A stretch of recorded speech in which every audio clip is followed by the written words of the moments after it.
What a crowd. Good morning, everyone. It's amazing to me that so many of you would have gotten up early, came out in the cold, just to see Rick McKinnis on his very first State of the City. Anyway, this is my inaugural State of the City address. And ladies and gentlemen, let me declare that West Palm Beach is strong and its future promising.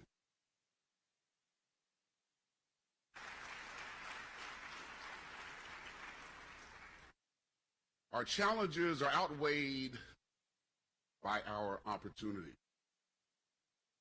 We are a city where those who are determined enough to find opportunities and committed enough to embrace them are compassionate enough to ensure that success for some at the expense of others is neither sustainable nor honorable.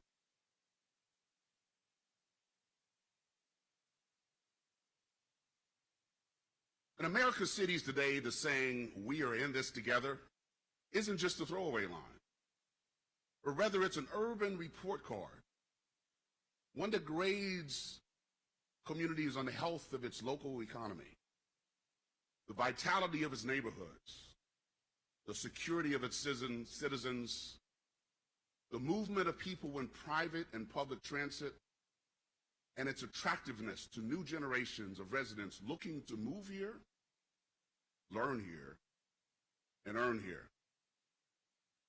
Thanks to so many in this room today, I am proud to report that the city of West Palm Beach is making important advances on all these fronts as we continue our rapid transformation from a small town to a thoroughly modern, world-class city.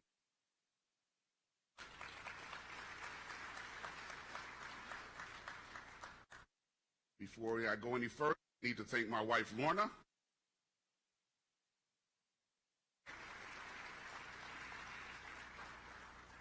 Lorna has stood with me shoulder to shoulder on this wonderful, sometimes crazy, but truly amazing journey. Lorna, I love you. A few thanks. Thanks to the leadership of the Chamber of Commerce of the Palm Beaches, and especially Board Chair Rick McKinnis and CEO Dennis Grady, who are graciously hosting this morning's event. You know, the Chamber is essential to the growth of our business community and all who depend upon it. Thanks all. You can clap on that.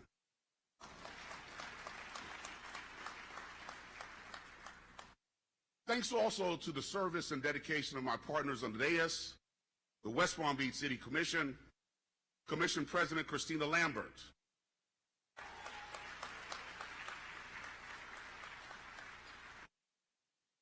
Commissioners Kelly Schoaf,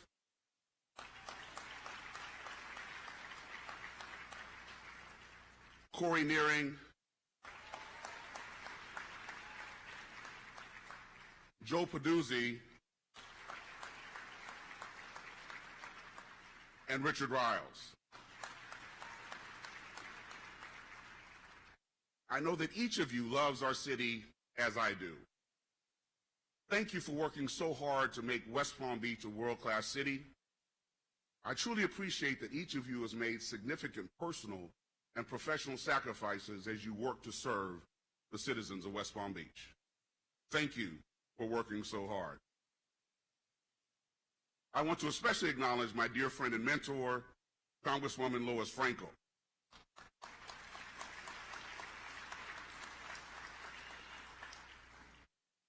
Thank you, Lois, for sharing with me your wisdom and advice.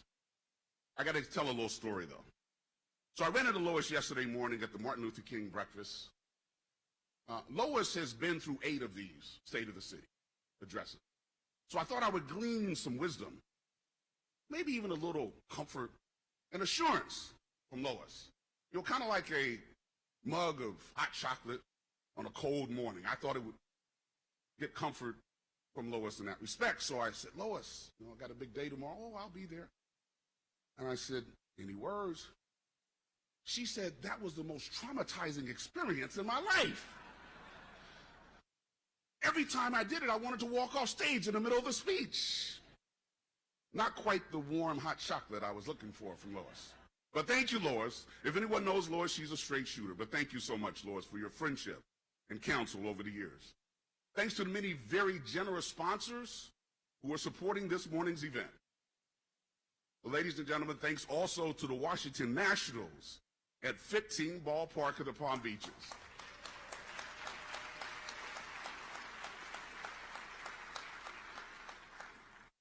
West Palm Beach is so proud to be your spring training home and so honored that you are sharing with us this morning a tribute to the ultimate in teamwork and achievement, the World Series trophy.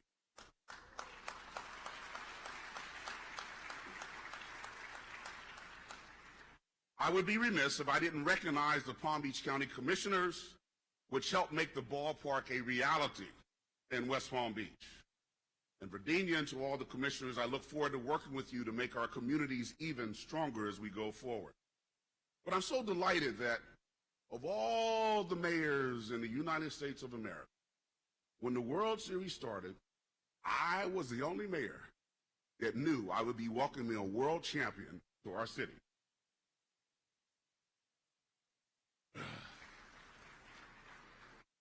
Sometimes it's better to be lucky than good. A very special thanks, one that would take all morning to completely acknowledge, to the 1,700 employees of the city of West Palm Beach, including the men and women in our police and fire departments whose first response to danger moves so many others out of harm's way. Will you join me, please, and thanking all of our employees.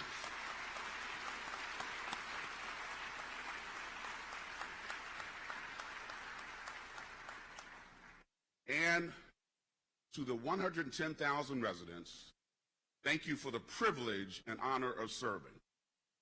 I love being your mayor. So, thanks to the efforts of so many of you in this room, the state of our city is sound, and the future of our city is as bright as the sun that shines upon it. Today's State of the City address is an opportunity for us to come together, to recall how far our city has come, to celebrate where we are headed, to remember the challenges we still face, and to appreciate what, together, we have achieved these past 10 months. Most of us have a dream, no matter where we are in life or where we have come from.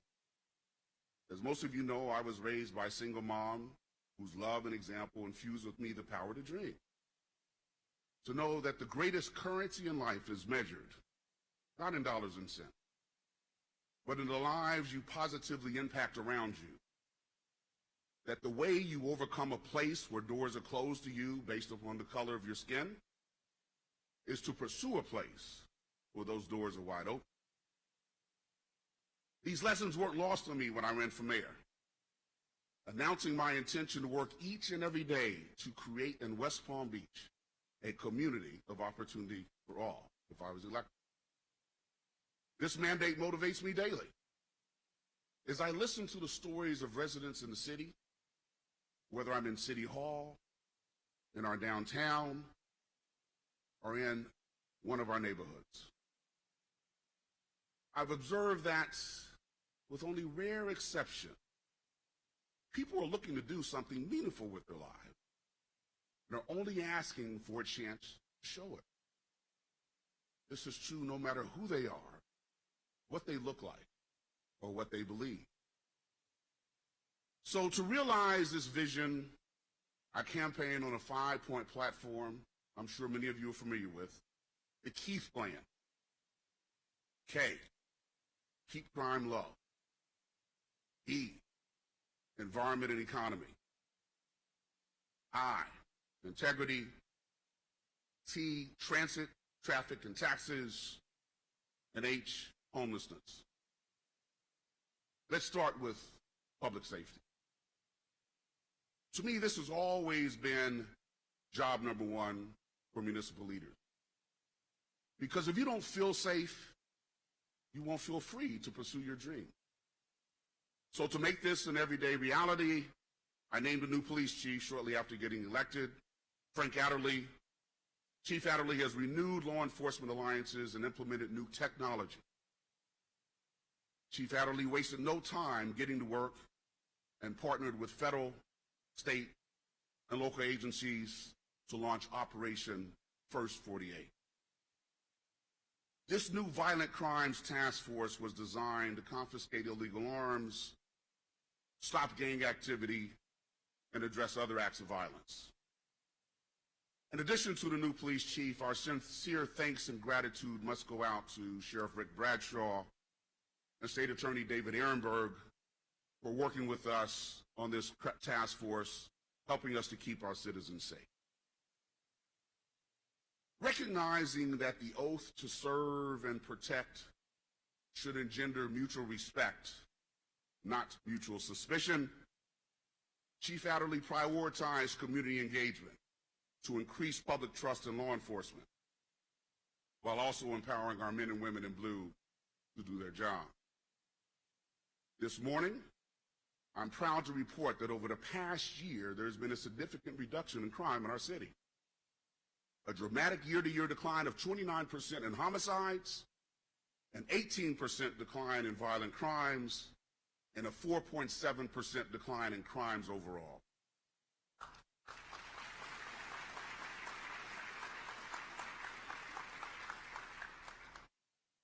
I've said it before, and I will say it again. If we are to attract businesses to our city, offer a good quality of life to families, and create a community of opportunity for all, West Palm Beach must first be safe. Whether you live in Ibis, the South End, the historic Northwest, or our downtown, you deserve to reside in a safe, secure environment. West Palm Beach is much safer today, and as mayor, I will continue to work around the clock to keep it that way. The second part of the plan for West Palm Beach's future begins with the letter E and represents another real success story for all of us. That's the economy. As much as it's hard to see our local economic news getting any better, it's positioned to do just that. Our economy is a rising tide that will enhance the fiscal prospects of every resident, business owner, and investor. And when the economy is rocking, it means we could fund the quality of life that we all seek. For starters, our city's doors are open to business now more than ever before. We're seeing unprecedented levels of investment in our city. Our community's unemployment rate of 3.6% proves more people in our city have jobs, with more on the way.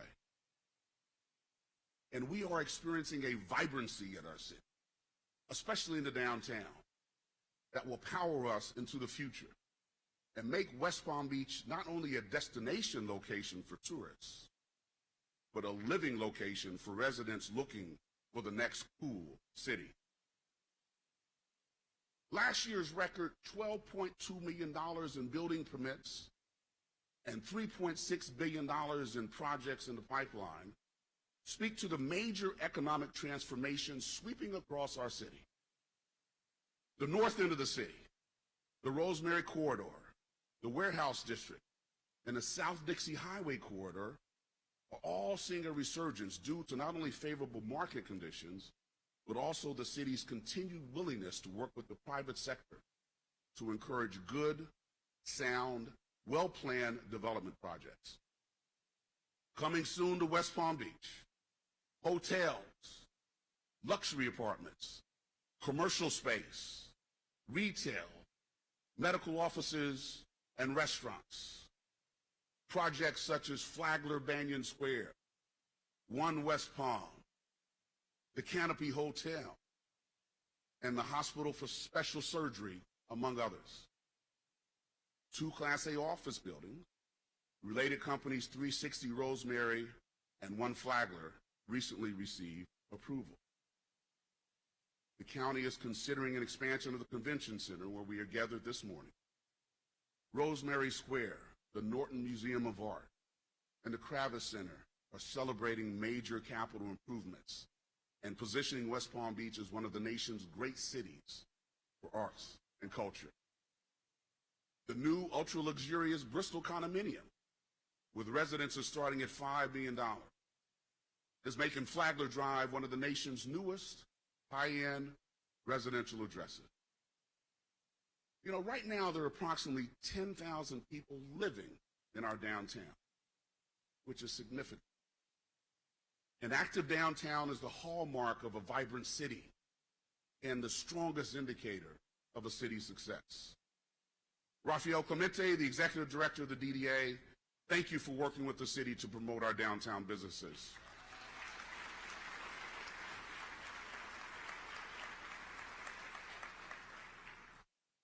All of these successes are silencing the naysayers from the past who saw West Palm Beach as nothing more than a way station between Orlando and Miami. It proves once again what's possible when government and the private sector work together. And I'm pleased to report that as new and greater investment is coming to our city, we are continuing to reinvest in critical urban infrastructure. For example, phase 2 of the Clematis Streetscape project, a $24 million addition to our water purification system, which includes UV disinfection, and a 5-year, $100 million capital improvements project program, which includes nearly 50 new projects. These new projects include street and safety lighting, traffic calming, and road resurfacing throughout our city. We're executing a $25 million stormwater bond, which includes projects to prevent tidal flooding in 7 hard-hit areas of our city, including North and South Flagler Drive, 26th Street, and Pineapple Park. Thank you, Assistant City Administrator Scott Kelly, for having spearheaded many of our city's infrastructure improvement.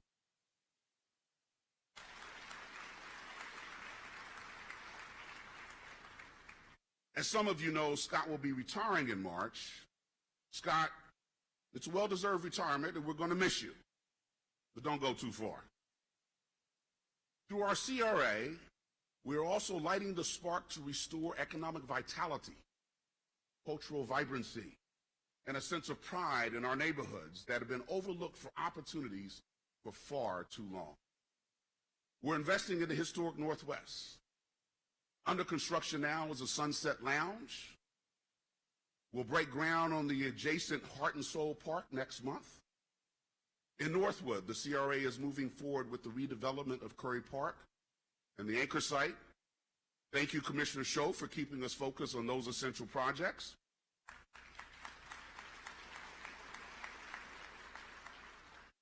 With incentives from the CRA and the city, the Grand, a mixed-use, mixed-income project, will become the most significant private investment in the historic Northwest in more than 50 years.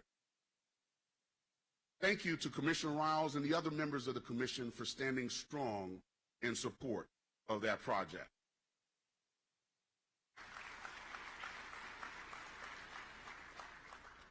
We are also asking for favorable consideration of the 2020 Parks Bond referendum for the March ballot. If approved, the issuance of general obligation bonds would facilitate widespread improvements of facilities and equipment in our city's parks. On the home front, we are making city neighborhoods a priority again by improving customer service and responsiveness. To that end, I created the position of Director of Neighborhoods First to give leaders and residents more of a direct voice in their city government. Today, I'm also pleased and proud to unveil a redesign of the city's website to make it easier for citizens to find the information they need and to contact the proper city employees when they need further help. In line with my vision of improving the customer service experience for all residents, the user-friendly, service-centric Website will go live on Thursday.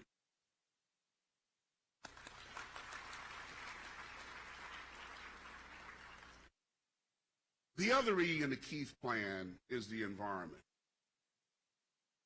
There's nothing more precious or more important to protect than a resource we cannot duplicate. Our land and our water are two such resources. And there's nothing I won't consider, nothing I won't do to ensure they are not violated by out-of-control speculators, developers, or polluters. That's why I'm all in, and have been for years, to vigorously fight to protect the source of our drinking water supply, Grassy Waters Preserve.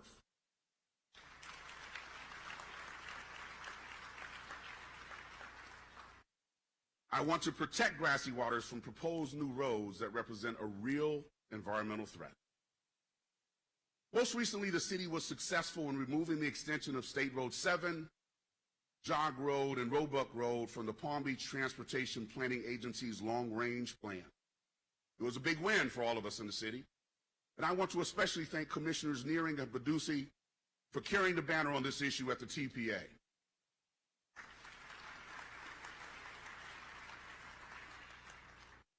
However, we must continue to be vigilant on this front. Water is truly a lifeline we must never mess with. This year, we will also introduce the first electric school bus in the state of Florida in partnership with Florida Power and Light. We will follow through on our commitment to go net zero in carbon emissions by 2050. And we will formally report out the results of a climate resilience assessment of our city. That brings me to the I issue, integrity. Integrity is central to people believing that those they elect to serve are motivated to do the right thing, and that when something isn't right or doesn't go right, that leaders will engage the public openly, candidly, and with the resolve to make it right. Marketers call such candor truth in advertising.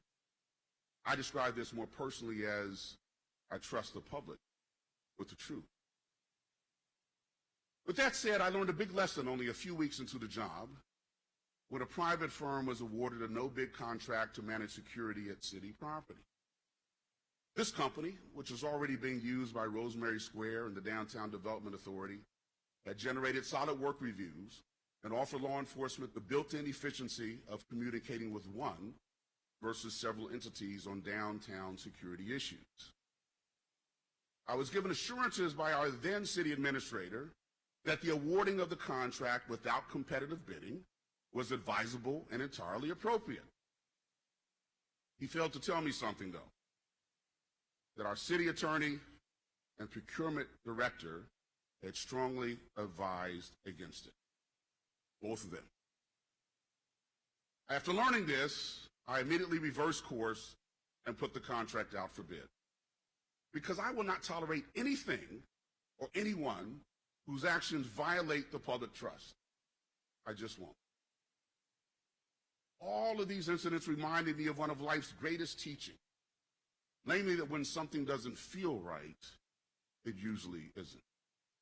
Yet, this decision happened on my watch.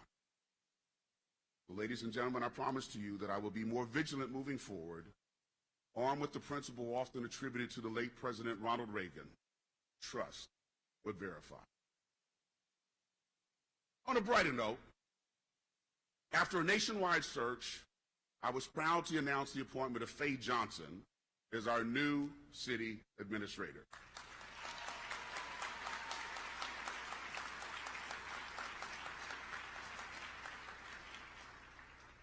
Ms. Johnson, with more than 33 years of diversified governmental experience, is well known for her strong principle, fiscal prudence, and integrity. She will also occupy a very special place in West Palm Beach history as the city's first administrator who is African American and who is a woman.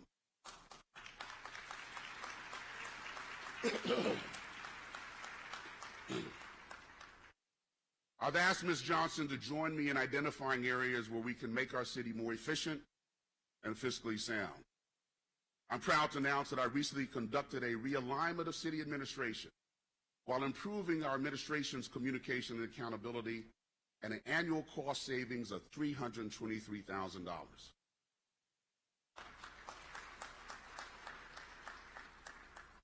Finally, I pledge to identify other areas in which we can become more fiscally responsible. I am also proud to announce my goal of rolling back the millage rate to under 8 mills by 2023.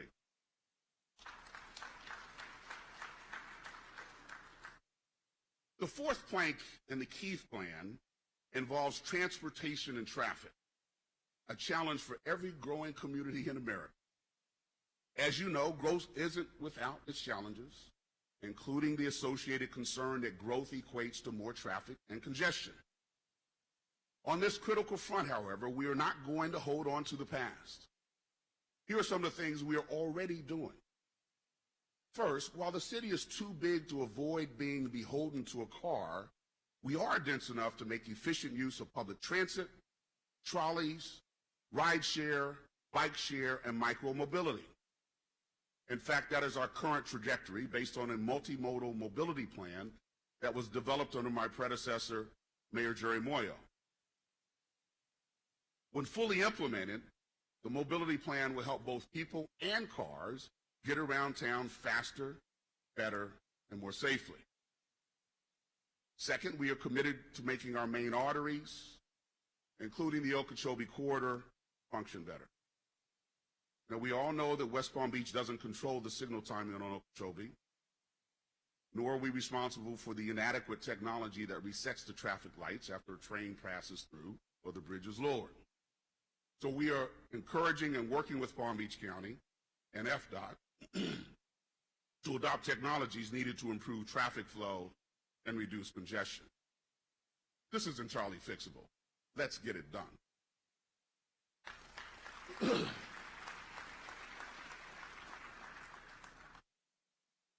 Third, we want to work with the county and the town of Palm Beach in asking the U.S. Coast Guard not to open the middle bridge during peak times.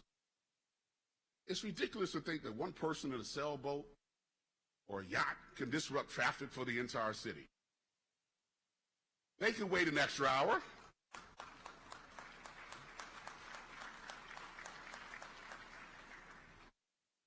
They can wait an extra hour because it's not fair to ask us to do the same.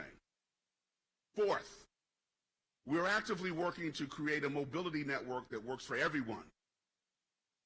Because very simply, not everyone can afford to own, operate, and insure a car. It's about equity.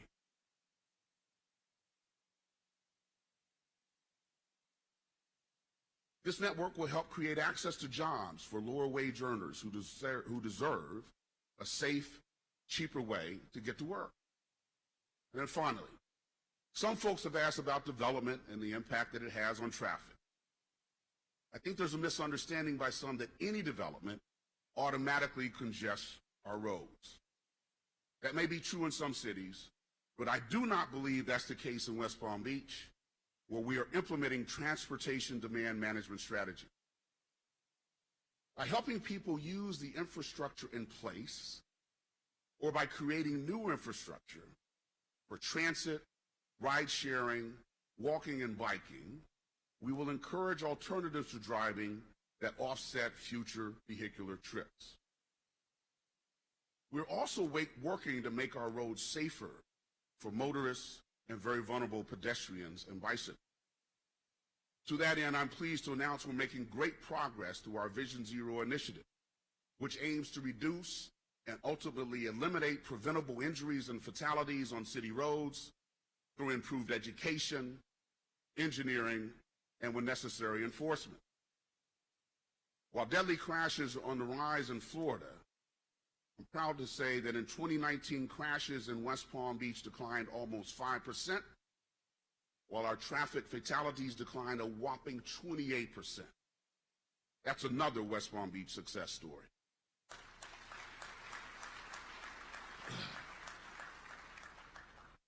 This brings us to the final plank of the Keith plan, homelessness. 2019 numbers show on-street homelessness declined 24% in our city. and we believe that trend will continue. But homelessness is a challenge for every American city, but especially here in West Palm Beach because we have such a warm climate. As we work to develop solutions in our city, we must remember first and foremost, however, that we are talking about people. Some of these individuals have families. Others suffer from mental illness. How do we help them? We have to find real solutions. In West Palm Beach, we are taking a two-pronged approach to the homelessness situation. One part involves law enforcement, which works every day to eliminate aggressive on-street panhandling. If you visited downtown recently, hopefully you've seen a difference. This is so important. The general public must be able to enjoy our public spaces too. It's a quality of life issue. The second part involves aggressively working to address the root causes of homelessness, whether it be someone just down in their luck, drug or alcohol addiction, or mental illness. With our partners, we are fighting this on every possible front. Just last month, we implemented on-street mental health resources to meet the homeless who are mentally ill where they are and to connect them with the help that they need. Thank you, Commissioner Lambert, for introducing us to Mental Health America of Palm Beach County.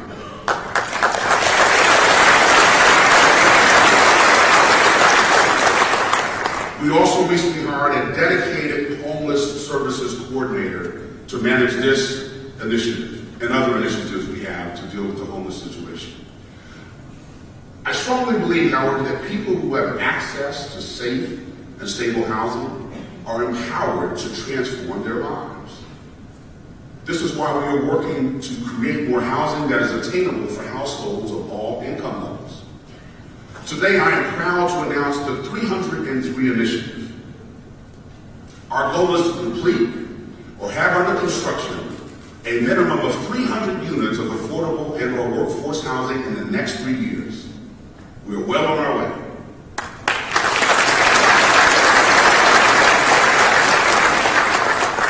Now, let me be clear. When it comes to crime and homelessness, we cannot arrest or incarcerate our way out of the problems. We have to grow our way out of these problems and provide opportunities for people to live under a roof instead of under a bridge. Our poverty rate currently stands at 17.5%. Why? Why when our unemployment rate is so low? Why when we are creating jobs faster than we are filling them? This is a big challenge for our city, perhaps even the greatest. We must all work together to move the needle on this issue. Humanity demands it. Our conscience commands it.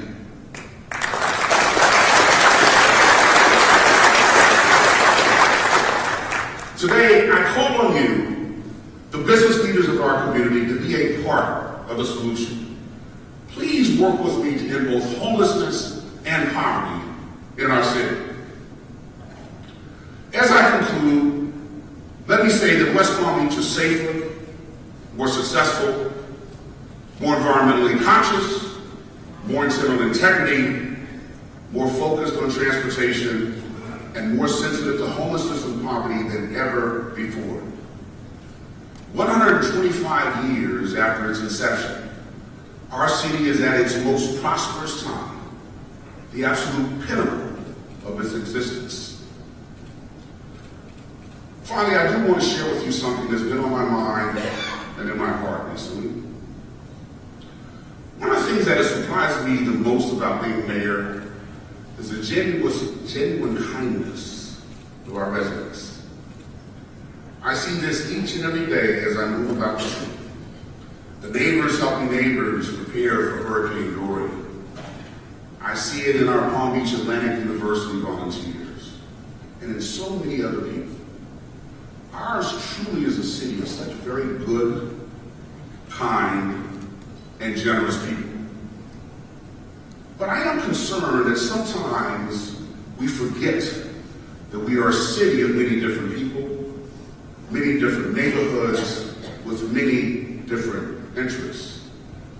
We are better when we make decisions for the good entire city, rich and poor, black and white, north end and south end, versus making decisions for any one group or neighborhood. Let's continue to think more about where we want to go and less about where we are. Let's not get so stuck in our silos that we stop thinking about building our collective future. We must also remain a haven for class and civility, a special place where differences are embraced, not excoriated, where opinions are shared, not hurled, and where diversity is valued, not vilified. You know, the fact that I'm delivering this speech as our city's first African-American strong mayor, just one day after observing Martin Luther King Jr. Day, is not lost on me. Martin Luther King Jr. advocated for equality and unity because he understood prejudice and persecution were prescriptions for intolerance, that they appealed to the worst in us while submerging what is the best in us. Ladies and gentlemen, please join me in restoring a sense of unity in our community to ensure that the state of our city tomorrow is as healthy as it is today. We are safer, stronger, and better when we pull together and pull for each other. Thank you all for being a part of the West Palm Beach story. May God bless each and every one of you, and may God bless West Palm Beach.